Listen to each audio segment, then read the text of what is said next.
La fase 1, que es el levantamiento de datos. Objetivo, realizar el catastro de toda la información necesaria para conocer qué hay en una instalación y cómo funciona, como les acabo de decir. Ahora, ¿qué datos? Iluminación, climatización, agua caliente sanitaria, envolvente térmica, equipos, etc. La fase 2, contabilidad energética. Una vez que uno tiene identificados los equipos, ver el comportamiento de los consumos, ¿cierto? ¿Cómo fluye la energía en el sistema? Pasos, analizar los suministros, hacer un balance de energía y establecer lo que se conoce como una línea base, es decir, entender finalmente cómo ocurre el consumo. ¿Cómo? Porque al saber cómo, uno puede llegar incluso a predecir lo que va a ocurrir en determinadas circunstancias y adelantarse para tomar medidas de eficiencia. Cuando digo la contabilidad, ¿cierto? Y pienso en el análisis de suministros, bueno, la típica factura de la luz, por ejemplo, o la factura del gas, es un elemento clave, digamos. Si se tiene esta información, ya hay un punto de partida súper importante. Aquí no se nota bien, ¿cierto? Pero ahí están los datos. Otro, si se tienen los elementos, si se tienen las condiciones, se podría analizar, por ejemplo, cómo evoluciona el consumo mensualmente, ¿cierto? Mensualmente y por lo tanto anualmente. Si uno tiene todas las facturas y las analiza y las grafica, puede tener un gráfico así. Y le da una idea de cómo evoluciona. Claro, miren, aquí, si ustedes se fijan, en febrero. Claro, en febrero normalmente todos los centros de educación superior están de vacaciones, por lo tanto el consumo es mínimo, ¿cierto? Pero luego viene, bueno, marzo, abril, qué sé yo, y llegan los meses de invierno y probablemente todo sube. A lo mejor aquí hay un mes, no sé, el mes de paro a lo mejor. El mes de paro, entonces a lo mejor hay un ahorro ahí. Incluso se podría considerar como una medida. Bueno, pero no todos los centros de educación tendrán la misma curva, pero probablemente parecida. Y si uno quiere analizar aún más y tiene los mecanismos, uno podría analizar, por ejemplo, diario, distribución del consumo eléctrico diario. Y uno podría darse cuenta cómo es el consumo de energía diariamente. Si ustedes se fijan aquí, esto por ejemplo el naranjo lunes y viernes, sábado y domingo, el sábado es ese, domingo el verde. Claro, domingo uno debería tener una curva con un consumo mínimo, no cero. No cero porque, bueno, hay equipos y sistemas que quedan funcionando independientemente de que no haya personas aquí, digamos, ¿cierto? O de que la universidad está cerrada. Pero mínimo. Luego el sábado, bueno, puede haber algún consumo, qué sé yo, en algunas horas del día, ¿cierto? A las 8 de la mañana, 7, 8, y a lo mejor termine ese consumo antes de un día normal de semana, ¿cierto? Bueno, y lo normal sería que de lunes a viernes uno tenga una cosa más o menos así, ¿cierto? 7 de la mañana aproximadamente, 8, esto sube, se mantiene más o menos en un consumo de este nivel, puede haber un pic de algo, y por supuesto a cierta hora, 10, 11 de la noche, baja, y listo. Eso es. Entonces, si uno tiene esos antecedentes, bueno, puede entender el sistema. Estos antecedentes hay que tenerlos. Si no se tiene, no se puede hacer esto. Ahora, yo quise incluir, solo para ver que nosotros tenemos esta información, desde hace un tiempo se ha logrado que uno pueda tener acceso online, digamos, a la base de datos de SAESA, y por lo tanto podemos acceder a todas las facturas de todos los meses. Antes se podía, pero había que pedir, era un trámite quizás engorroso, y lo que en realidad había era un listado, un listado que también entregaba la información, pero era más engorroso. Ahora está bastante simple, digamos, uno se mete y tiene la factura del mes que quiera. No sé hasta cuánto para atrás, pero por lo menos del 2014 para adelante es posible. Y yo puse una factura de la Universidad de los Lagos de septiembre. Y es así. Entonces aquí uno tiene una serie de información que es bien útil. Incluso aquí hay hasta un gráfico que la misma SAESA entrega de cómo evoluciona el consumo en los distintos meses. Entonces es interesante, ya hay información que se puede utilizar. Bueno, si sigo con esto, ¿cierto? Después que uno tiene la información, puede hacer gráficos de este tipo, ¿no es cierto?, para entender más cómo funciona. Esta forma gráfica de presentar los resultados es bastante bueno. ¿Qué sé yo? Yo aquí tengo balance de electricidad por usos, por ejemplo. Equipo de oficina, iluminación, otros equipos, agua caliente, calefacción, refrigeración. Pero es una manera de presentar los resultados para tomar más conciencia de lo que está pasando. Otro tipo de gráfico podría ser balance por suministro, qué porcentaje de gas licuado, qué porcentaje de electricidad, ¿cierto? Otro balance podría ser por usos, ¿cierto? Climatización, iluminación, equipos, agua caliente, otros, ¿cierto? En fin, hay muchas maneras de cómo presentar los datos. Podría ser gráficos de torta también, por ejemplo, o gráficos de barras, etc. ¿Cierto? Esto es para visualizar de una manera más clara lo que está pasando con el sistema en detalle, digamos. Ahora, una vez que uno tiene información, mucha información, podría crear y generar lo que se conoce como la línea base, digamos, que es como buscar relaciones, expresiones que le permitan saber, predecir en algún momento qué va a pasar si alguna variable cambia, qué sé yo, si aumenta la temperatura, cómo puede aumentar el consumo eléctrico de mis equipos de refrigeración, por ejemplo, de aire acondicionado, y cosas así, digamos. Pero son herramientas, ¿no es cierto?, gráficas, matemáticas incluso, ¿cierto?, que permiten tener claridad sobre lo que está pasando en el sistema, desde el punto de vista energético. Bueno, la fase 3. Esta es la fase clave, digamos, porque esta es la fase que finalmente va a permitir hacer algo para mejorar el sistema. Entonces, la fase 3 es la identificación y cálculo de medidas de mejoras de eficiencia energética, las MMEE. Y el objetivo es identificar las principales medidas de mejora de eficiencia energética y calcular las mejoras del desempeño energético y el ahorro de costos luego de la implementación. Es decir, ¿cierto?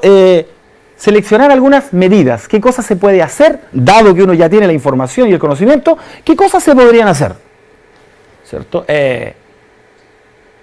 Y respecto a eso, yo he puesto algunas aquí, no las he puesto todas porque son muchas, pero he puesto algunas que me parecen interesantes y ilustrativas, digamos.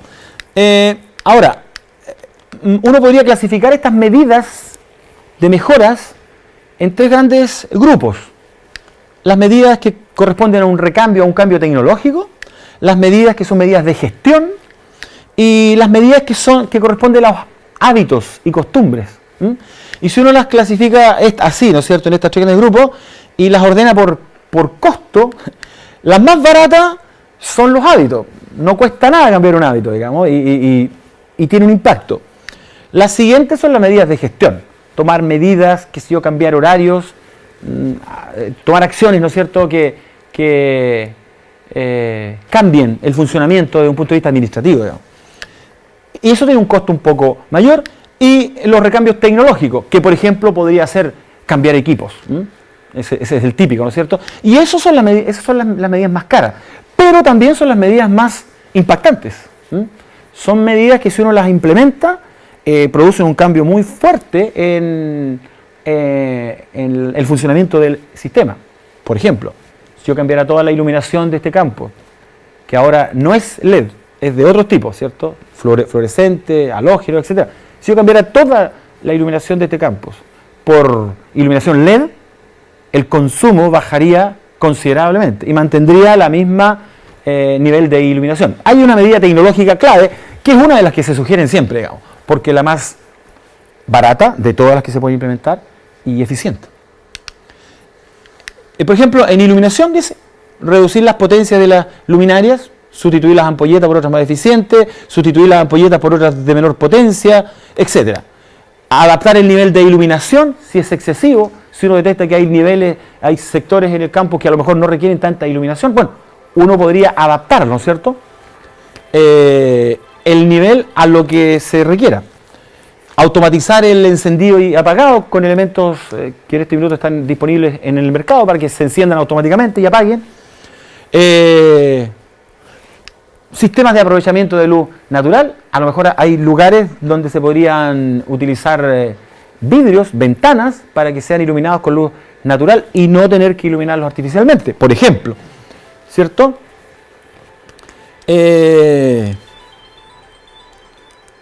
Y así, digamos, hay muchas medidas que se pueden tomar que permiten, en este aspecto, en la iluminación, mejorar el sistema. Ahora,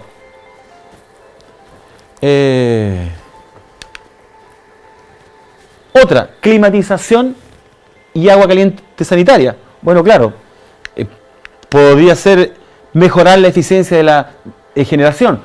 ¿Cómo? Podría cambiarse la caldera por una más eficiente, evidentemente. Si nuestra caldera es antigua, está vieja y no funciona bien, bueno, evidentemente una medida clave es cambiar la caldera, pero cambiar una caldera para nuestra universidad y para cualquier institución de educación superior es una inversión grande, digamos. No es una inversión pequeña, es una inversión grande que cuesta hacer. Instalar sistemas de energías solar térmica, por ejemplo, para calefacción.